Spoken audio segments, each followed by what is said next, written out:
नमस्कार साथियों, चैनल हिंदी विषय एवं साहित्य में आप सभी का पुनः हार्दिक अभिनंदन है। जैसा कि आप सभी जानते हैं, अपने इस चैनल पे तैयारी कर रहे हैं हम उच्च स्तरीय प्रतियोगी परीक्षाओं की, और उसी क्रम में आरपीएससी कॉलेज लेक्चरर भर्ती परीक्षा के नए सिलेबस में लगे हुए गंधमादन निबंध संग्रह जो कुबेरनाथ राय जी का, उसका निबंध है राघव करुणोरस। इसका दूसरा भाग आज हम पढ़ रहे हैं। यदि आपने पहला भाग नहीं पढ़ा है तो प्लेलिस्ट बनी हुई है हिंदी साहित्य के प्रसिद्ध निबंध, लगभग नेट के सिलेबस में और बहुत सारे सिलेबस में मिले हुए हैं, तो एक ही प्लेलिस्ट बनी हुई है निबंधों वाली। उसमें से आप देख लें पहला भाग, उसके बाद ही इस दूसरे भाग को पढ़ें तो आपको अच्छे से समझ में आएगा। कल की कक्षा में हमने देखा कि जो राघव के जीवन का जो सबसे कठिन समय है, जब सीता का हरण हो जाता है और कुछ भी वो नहीं कर पाते, असहाय और कातर स्थिति में अपने आप को पाते हैं, और उस पर भी वर्षा ऋतु के आगमन पर वो अपना खोजी अभियान भी नहीं चला पाते। ऐसी स्थिति में तुलसी ने वर्णन कैसा किया है और वाल्मीकि ने कैसा उनका वर्णन किया है, दोनों की क्या विशेषताएं प्रवृत्ति है, ये कल की कक्षा में हमने पढ़ा था। उसके आगे का जो भाग है वह आज की कक्षा में हम पढ़ेंगे। कक्षा को शुरू करने से पहले उन सभी विद्यार्थी को जो मेरे वीडियोस को लाइक कर रहे हैं और अपने अन्य मित्रों तक शेयर कर रहे हैं, मैं धन्यवाद दूंगी, और उसके बाद ही आज की कक्षा को प्रारंभ करूंगी। आप सभी के लिए हृदय से आभार। आगे देखते हैं। और भाई, जो लोग वीडियो को डिसलाइक कर रहे हैं, किसी एक वैसे डिसलाइक करना कोई बहुत बड़ी बात तो नहीं है यूट्यूब पर अधिकतर आप लोग करते नहीं हो, तो बजाय डिसलाइक करने के आप नीचे कमेंट बॉक्स में कमी लिखें तो ज़्यादा अच्छा है, तो उससे सुधार की गुंजाइश रहेगी। बाकी आप लोगों की अपनी मर्जी है। चलिए आगे देखते हैं। पर तुलसी, कल की कक्षा को हम आगे, जैसा कि मैंने कहा कि पहले आप वो वाला भाग देखें, उसके बाद ही इसे देखें। पर तुलसी इस यातना में निर्वासन और आत्मसंघर्ष के बीच से नायक को शांत बिंदु की ओर ले गए हैं। उनके नीलांबुज श्यामल कोमल राम के व्यक्तित्व की जड़ें अगाध धीरता के समुद्र में, यानी तुलसी ने जिस राम का वर्णन किया है वो धैर्य के समुद्र, यानी उनमें बहुत धैर्य है। उन्होंने उत्तेजना और आत्मसंघर्ष से शांत बिंदु तक की मानसिक प्रक्रिया को मूलतः 4 स्तरों में विभाजित किया है। यानी कि उत्तेजना तो उन्हें भी होगी ना, एक तो प्रकृति का प्रभाव है, वर्षा ऋतु है, दूसरा बहुत सारे कारण है, एक मतलब बहुत विशाल उनका शत्रु है, और प्रिया का उनकी का अपहरण हो चुका है, बहुत सारे कारण हैं जिनको कल की कक्षा में हमने पढ़ा। और आत्मसंघर्ष से शांत बिंदु तक की मानसिक क्रिया को 4 स्तरों में विभाजित कर सकते हैं कुबेरनाथ राय के अनुसार। उत्तेजना के प्रथम आघात से जब वे दीन भाव से हे खगमृग हे मधुकर श्रेणी कहते हैं, तो लगता है कि उनका व्यक्तित्व टूट कर बिखर गया। यानी ये रामचरितमानस में एक प्रसंग आता है जहां वो लताओं से, पक्षियों से पूछते हैं कि क्या आपने मेरी पत्नी को देखा है, हे मृग के समान उसकी आंखें हैं। इस तरीके से वो सीता के वियोग में व्यथित दिखाई देते हैं। आदि कहते हैं तो लगता है कि व्यक्तित्व टूट कर बिखर गया है, यानी वो बिल्कुल निराश हो चुके हैं, पर भीतर ही भीतर अमृत और प्राण की शक्तियां सक्रिय हैं। फिर बसंत आता है, सारा वन कुसुमित हो उठता है। यानी हम सभी जानते हैं बसंत का आगमन आते ही तो श्रृंगार का भाव पूरी प्रकृति पर छा जाता है, और ऋतुओं का राजा कहा जाता है बसंत को। काम के तीरों से अर्थात कामदेव के प्रभाव से तरुलता क्या सारी सृष्टि पीड़ित और उल्लसित है। यह पीड़ा राम भी भोगते हैं, पर उनके भीतर का देवता, उनका सहज पुनीत मन अनासक्ति के अमृत से उस यातना को सींचकर ठंडा कर रहा है। एक ओर कामना तीव्र है तो दूसरी ओर वैराग्य का स्वर भी सक्रिय है। जो आत्मसंघर्ष वाल्मीकि के वर्षा वर्णन में है, वह तुलसी के वसंत वर्णन में है, अरण्यकांड के अंतर्गत। कल्याण के कल्प वृक्ष, यानी उन्होंने वाल्मीकि ने तो चित्रित किया है कि वर्षा ऋतु में उनका आत्मसंघर्ष अधिक है, जब वो सीता को मुक्त नहीं करवा पा रहे हैं, और तुलसी ने बसंत, यानी जब कामदेव का प्रभाव है तब राम की मन स्थिति पर अधिक जोर दिया। यानी ये निर्वासन वाला दुख है, जो करुण रस वाला जो प्रसंग है, इसको तुलसी ने अरण्य कांड में अधिक इस पर जोर दिया है। कल्याण के कल्प वृक्ष स्वरूप नारद का प्रवेश इसी संघर्ष भूमि में आकर वैराग्य और अनासक्ति के वातावरण को और सबल बना देता है। फिर पंपासर आते हैं, बाली का वध करते हैं। रावण जैसे शत्रु की चिंता, अनिश्चित भविष्य और निष्क्रिय स्थिति की पीड़ा के संदर्भ में वर्षा आती है, पर उत्तेजना के पर्याप्त अवसर होने पर भी मन सहज धीरता स्थिति में है। प्रियाहीन डरपत मन मोरा कहकर अंतर की सतत जागरूक व्यथा का एक संकेत मात्र देते हैं ना। घन गर्जत घोरा प्रियाहीन डरपत मन मोरा। अब वे प्रथम अवस्था की तरह कातर और कमजोर नहीं है। मयूर नृत्य और मेघ गर्जन से प्रिया की याद तो आती है, पर वे उत्तेजना को प्रकृति के शांत सतोगुणी सौंदर्य में लीन कर देते हैं। सारी मानसिक भूमि अचानक हरी भरी और नील रमणीय हो उठती है। नील रमणीय आकाश जैसी उदात्तता उसमें आ जाती है। दुख और उत्तेजना शांत सौंदर्य में स्नान करके शुद्ध हो चुके हैं। अब जो सारी उनकी उत्तेजना है, सारी कतरता है, जो उनका धीरता का गुण है, जो उनके मानसिक शांति उन्होंने जो प्राप्त कर रखी है, उसमें सब मिल जाते हैं। प्रकृति के कोमल चित्रों से सरल सादे नागरिक विदग्ध तौहीन सतोगुणी संस्कार जन्म ले रहे हैं। शरद तक आते आते मन पूरा प्रकृतिस्थ है, यानी जैसे ही शरद ऋतु जब तक आती है तब तक क्या होता है, प्रकृति स्थिति यानी शांत और स्थिर हो चुके होते हैं राम मानसिक रूप से। शरद इस समूची प्रक्रिया की अंतिम कड़ी है, जहां मन पूर्ण शांत है, जहां धीरता जयी हो गई है। वे जानते हैं कि शोक का समुद्र विस्तीर्ण है, पर अब वे शांत उत्तेजनाहीन मन से उद्धार की चिंता करने में समर्थ हैं। वाल्मीकि का चित्र मानवीयता की दृष्टि से तुलसी से अधिक वास्तविक लगता है, पर निर्वासन के भीतर से घोर गंभीर स्निग्ध श्यामल रूप तुलसी में अधिक सशक्त ढंग से अभिव्यक्त होता है। सहज सौंदर्य बोध और सतोगुण मन की यह विजय धीर करुण रस के प्रतीक राघव के लिए अधिक उपयुक्त है। कौन सी वाली? सहज सौंदर्य बोध और सतोगुणी मन की यह विजय धीर करुण रस के प्रतीक राघव के लिए अधिक उपयुक्त है। इसी से तो पता चलता है कि किस प्रकार उन्होंने विपरीत परिस्थितियों में भी अपने मन में धैर्य धारण कर लिया था। अपने मन को इतना शक्तिशाली उन्होंने बना लिया कि बाह्य दुख उन पर प्रभाव नहीं डाल रहे हैं। यद्यपि दोनों चित्र मानवीय हैं, अर्थात वाल्मीकि ने जो चित्र बनाया है, बिंब बनाया वह, और तुलसी ने जो वर्णन किया वह, दोनों सहज हैं, पर एक है मात्र यथार्थ और दूसरा है अतिमापरक अर्थात ट्रांसेंडेंटल यथार्थ। जीवन में दोनों का अस्तित्व है और दोनों वास्तविक हैं। यह और बात है कि एक की मिसालें ज्यादा मिलती हैं और दूसरे की कम, पर महिमा का जन्म दूसरे से ही होता है। राम मनुष्य की इसी महिमा के प्रतीक हैं। जैसा कि मैंने आपको समझाया कि वाल्मीकि का वर्णन यथार्थ है, किस प्रकार यदि किसी मनुष्य की पत्नी का कोई हरण कर लेगा और उसका शत्रु उससे ज्यादा शक्तिशाली है, तो जिस प्रकार उसके मन में भाव आएंगे उनको सहज रूप से चित्रित कर दिया है वाल्मीकि ने। लेकिन तुलसीदास ने पूरा महिमा मंडन किया है, जो मनुष्य की इस, और जो राम है मनुष्य की इसी महिमा के प्रतीक बनकर उभरे हैं तुलसी के वर्णन में। आगे देखते हैं। देखिए, इस निबंध को अगर आप सही प्रश्नों के उत्तर देना चाहते हैं ना, तो श्रद्धा और भक्ति आपके निबंध आपके सिलेबस में है। नाखून क्यों बढ़ते हैं एक सरल निबंध है, लेकिन इन निबंधों को आपको 1 से 2 बार समझना पड़ेगा।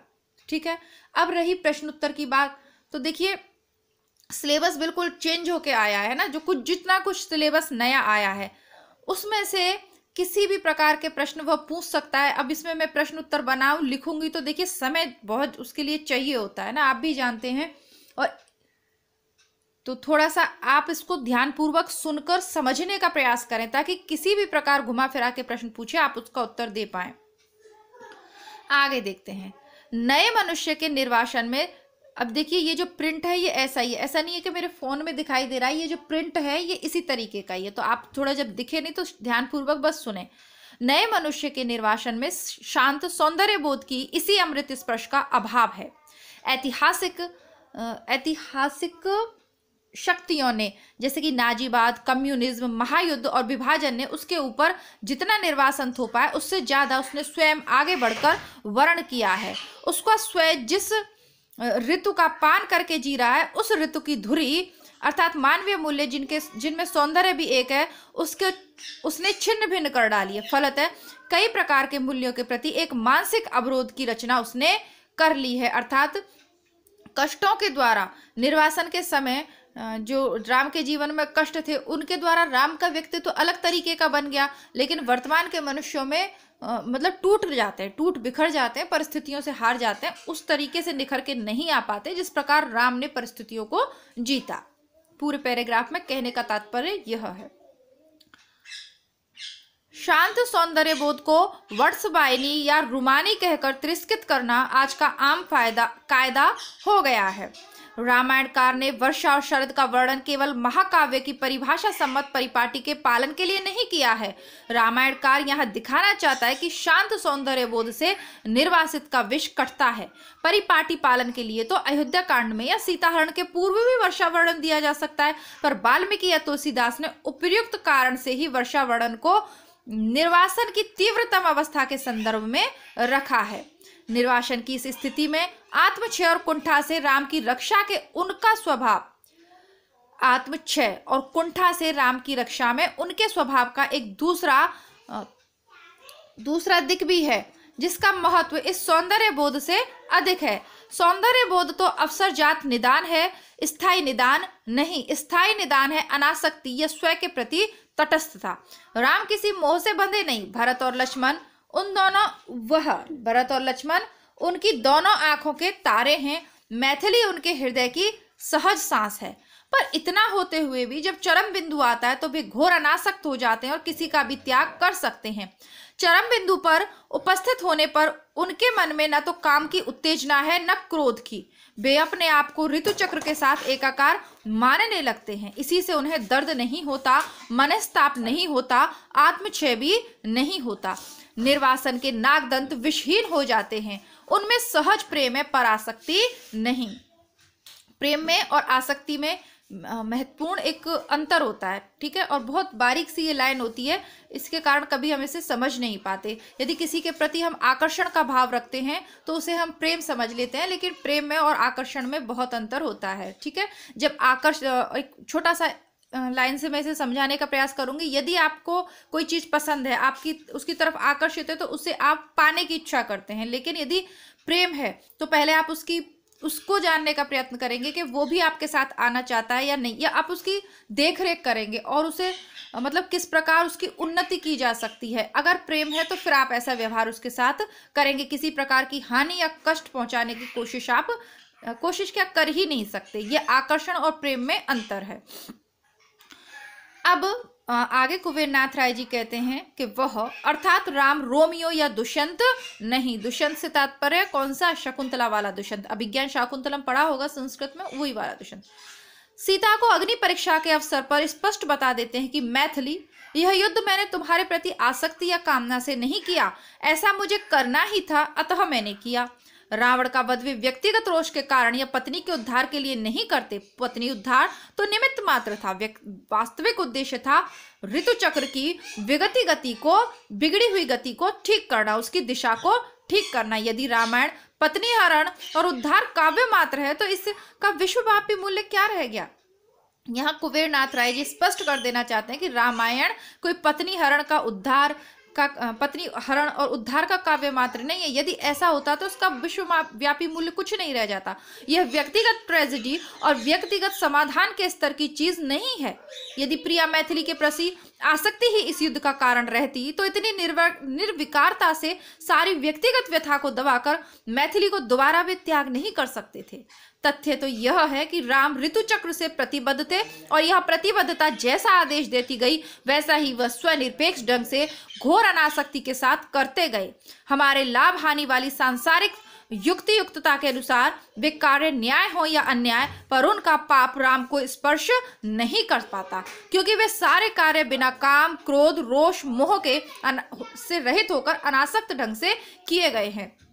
जैसे कि हम लोग कहते हैं ना कि सीता को अंत में त्याग दिया, उन्होंने बहुत गलत किया सीता के साथ, तो कुबेर नाथ राय जी यहाँ स्पष्ट कर रहे हैं कि उन्होंने जो किया वो निष्काम भाव से किया, अनासक्त रहकर किया, इसलिए उनके गुण दोष उनको स्पर्श नहीं कर पाए। बाली का वध उन्होंने अकारण ही किया, पर इसका उन्हें जरा भी मनस्ताप नहीं हुआ। न में तत्र मनस्तापो न मन्युर्हरि पुगवः। यह क्यों? भारत के बूढ़े कूटनीतिज्ञ राजगोपालाचारी जी का उत्तर है कि यह राजनीतिक आवश्यकता थी, यह एक अनिवार्यता थी। पर उनके जैसे शील और करुणा के समुद्र को राम के जैसे शील और करुणा के समुद्र को किसी का अकारण वध करने पर मनस्ताप न हो, यह तो संभव है। पर तथ्य है कि उन्हें मनस्ताप नहीं हुआ, क्योंकि क्रोध या रोष की प्रेरणा से उन्होंने मारा ही नहीं था। उन्होंने वाल्मीकि के अनुसार कहा है, हे वीर वानर श्रेष्ठ, इस समय धरती के सम्राट भरत हैं। उनके द्वारा स्थापित और परिचालित धर्म चक्र के विपरीत तुम कार्य कर रहे थे, अतः मेरा कर्तव्य था कि उनके विधान से भिन्न मर्यादा का मैं निग्रह करूं। मैंने किसी व्यक्ति कारण से तुम्हें नहीं मारा है। ऐसी घोर अनासक्ति, ऐसी घोर निर्विकारता एकमात्र ईश्वर में, यह ऋतु चक्र में ही प्राप्त हो सकती है। इसी निर्विकारता, शुद्धता और इसी पाप मुक्त मन के कारण राम को लोग ईश्वर मानते हैं और कोई कारण नहीं है। राम कर्म करते ही जाते हैं, पर न केवल कर्म फल के प्रति बल्कि कर्म के प्रति भी वो निरासक्त रहते हैं। ऋतु चक्र का जो सूत्रधार होगा वही इतने कठोर और अनुशासित ढंग से तटस्थ रह सकेगा, दूसरा कोई नहीं। ना तो वो उनको कर्म में आसक्ति है और ना ही कर्म फल में, जो प्रकृति के हिसाब से सही है। ऋतुओं के जैसे प्रकृति की ऋतु चक्र होता है ना, तो वो उसका एक निश्चित होता है, तभी तो पूरी सृष्टि का संचालन होता है उसी ऋतु चक्र के अनुसार। यदि ये ऋतु चक्र गड़बड़ा जाता है तो वही विपदाएं, आपदाएं आने लग जाती हैं ना। तो ऐसे ही होता क्या है कि ऋतु चक्र के हिसाब से ही राम ने कार्य किया, उसका जो होना चाहिए, जो सही है, वह राम ने किया। राम मनुष्य हैं, पर मनुष्यता का वर्णन उन्होंने उसी सीमा तक किया है जहां तक शील और करुणा का समन्वय है। शील और करुणा उनके व्यक्तित्व का अन्य दिक है जो मनुष्यता मुखी है, पर उनकी स्वयं से तटस्थता या अनासक्ति ईश्वरीयता मुखी है। राम के संपूर्ण व्यक्तित्व का चरित्र वाल्मीकि से अधिक परिष्कृत ढंग से तुलसीदास में मिलता है। बाली का वध उन्होंने ऋतु की रक्षा के लिए किया है, पर जरा सी कोमल वाणी सुनने पर प्रभु अजहू में पातकी अंतकाल गति तोरी, उनको मनुष्यता, उनकी निर्मम तटस्थता को दबाकर उभर आती है और वे विगलित हो जाते हैं। उस मरणोन्मुख योद्धा के शीश को सहलाकर कहते हैं, अचल करो तनु राखो प्राणा। यह है उनका करुणा में रूप, धीर गंभीर के साथ साथ स्निग्ध, करुण और श्यामल। यह उनके व्यक्तित्व की अद्भुत विशेषता है। पर निर्वासन की समस्या के संदर्भ में हमारा तात्पर्य इस स्थल पर उनके व्यक्तित्व के पूर्वोक्त दिक अनासक्ति या स्वयं तटस्थता ही है। इसके विपरीत आज के नए मनुष्य ने अपने आप को स्वयं की कोटर में बंद कर लिया है, वह धुरीहीन है। अब वापस से इस सब का राम का वाल्मीकि और तुलसीदास के माध्यम से हमें समझाते हुए राम के चरित्र को पुनः वर्तमान पर, जहां से निबंध शुरू किया था वही वर्तमान पर लौटा कर ले आते हैं कुबेर नाथ राय जी। अब वर्तमान में जो समस्याएं हो रही हैं उनका क्या कारण है, वर्तमान में इस निबंध की क्या प्रासंगिकता है, ये इस वाले पैराग्राफ में देखेंगे।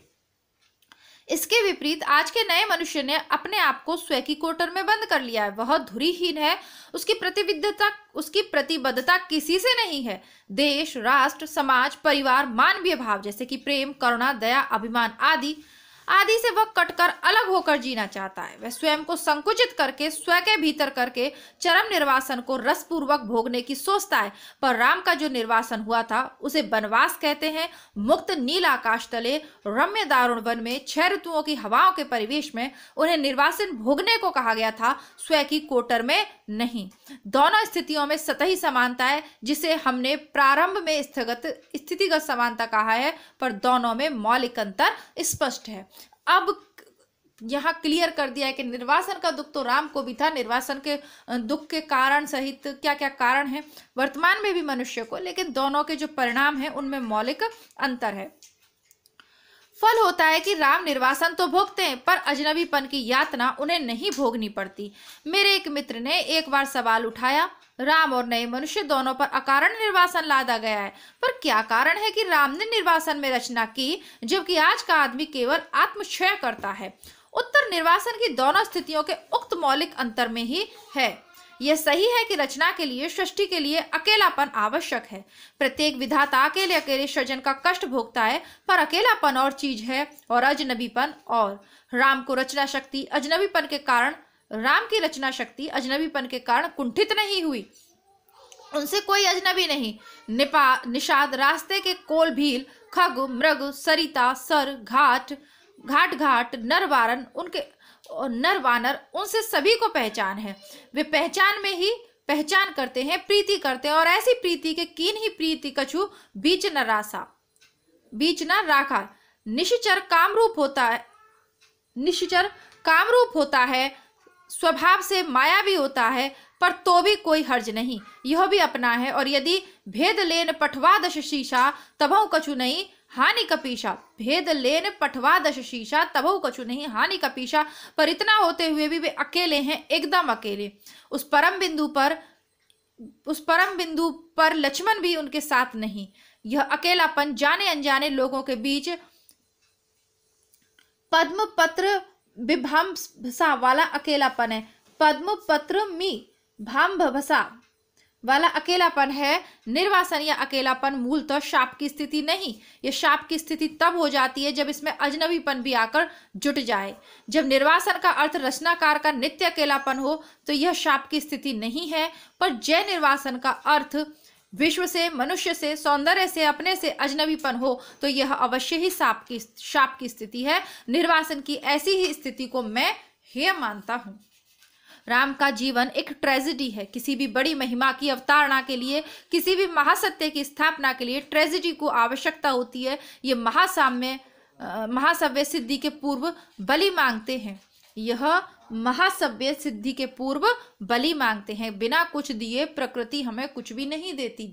जितना भी प्रकृति हमें देती है उसकी कीमत वो हमसे वसूल ही लेती है ना। इनका अवतरण विश्व के लिए मंगलमय होता है, पर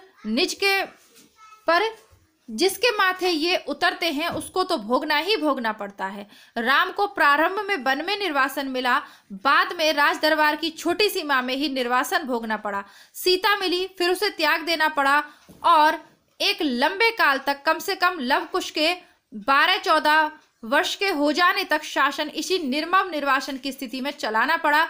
राम राज्य की सारी मर्यादाओं के साथ। वर्ण का पथ, रचना का पथ, सृष्टि का पथ, सत्य का पथ, महिमा का पथ सदा निर्जन और निसंग होता है। उस पर नायक अकेले चलता है। साथ साथ अदृश्य रूप से ऋतु चक्र उसका सहचर होता है। राग का समस्त जीवन इस महासत्य की व्याख्या है। राम का समस्त जीवन इस महासत्य की व्याख्या है। महाभारत के अंतिम पर्व स्वर्गारोहण में यही बात प्रतीक रूप में प्रस्तुत की गई है। स्वर्ग शिखर पर आरोहण अकेले ही हो सकता है। श्वान रूप धर्म ही उस चरम बिंदु तक साथ दे सकता है, दूसरा नहीं। राम का जीवन साक्षात करुणा रस है। वे ईश्वर की तरह अनासक्त, तटस्थ और महिमामय हैं तो मनुष्य की तरह धीर, वीर, गंभीर हैं, स्निग्ध, श्यामल, करुण हैं। जब मैं ऐसा सोचता हूं तो मेरे मन के अंधकार को चीरती हुई एक छवि हठात उगती है और मेरे अंतर में धीरे धीरे नील पद्म की तरह प्रस्फुटित होती है। उस नीलोत्पल के कोमल स्पर्श से मेरा अस्तित्व विलगित होकर फिर वायवीय हो जाता है और हल्का हल्का सौरभ बनकर मनोरम पंपासर के धीर समीरण में लीन हो जाता है। तब राम के द्वारा भोगी गई सारी व्यथा और उनके जीवन की संपूर्ण करुणा का मैं सहभोगी साक्षी बन जाता हूं और उस क्षण भर की लघु अवधि में लगता है कि जैसे मैं भी देवता ही हूं। अर्थात कहने का तात्पर्य यह है कि यदि राम के जीवन का आकलन किया जाए अथवा किसी भी महान व्यक्ति के जीवन का आकलन जब हम करते हैं तो हम उसके गुणों को देखते हैं, वो किस पद पे है उसको देखते हैं, लेकिन उसने जीवन में किन कठिनाइयों, किन यातनाओं और किन परेशानियों पर विजय प्राप्त करके उस पद को प्राप्त किया है, कितने उसने कष्ट भुगते हैं, वो हम नहीं देख पाते। अगर उन कष्टों को देखें तो हमें अपना कष्ट बहुत कम कर लगेगा, है ना। दुनिया में इतने दुख हैं, दुनिया में इतने गम है, मेरा गम तो फिर भी कम है। तो जब भी ऐसी कोई परेशानी आए तो उन लोगों से हमें प्रेरणा लेनी चाहिए। महान तो सभी बनना चाहते हैं, अच्छा सभी बनना चाहते हैं, लेकिन संभव तभी है जब आप उन कष्टों को भोगने के लिए तैयार हों जो उन तमाम महान लोगों ने भुगते हैं। ठीक है, तो राम के माध्यम से करुण रस की बहुत अच्छी सी करुण रस को लेकर, राम को लेकर, निर्वासन की के माध्यम से, तुलसी और वाल्मीकि के वर्णन के माध्यम सहित, महाभारत के कुछ अंशों सहित कुबेरनाथ ने बहुत अच्छे ढंग से इस निबंध को हमारे समक्ष प्रस्तुत किया। आशा करती हूँ कि आप भी इससे कुछ ग्रहण कर पाए हों। यदि ऐसा है तो वीडियो को लाइक कर दीजिए, शेयर करना ना भूलिए। मिलती हूँ कल किसी अन्य वीडियो के साथ, तब तक के लिए नमस्कार, धन्यवाद, जय हिंद। प्लेलिस्ट में दोनों निबंध के दोनों भाग मिल जाएंगे, पूरे देखने हैं। ऐसा नहीं है कि एक भाग देखकर आप चले जाएं, दोनों भाग देखकर ही न समझ आए तो 2 बार सुनिए, तभी आप परीक्षा के लिए जाइएगा। नमस्कार, धन्यवाद।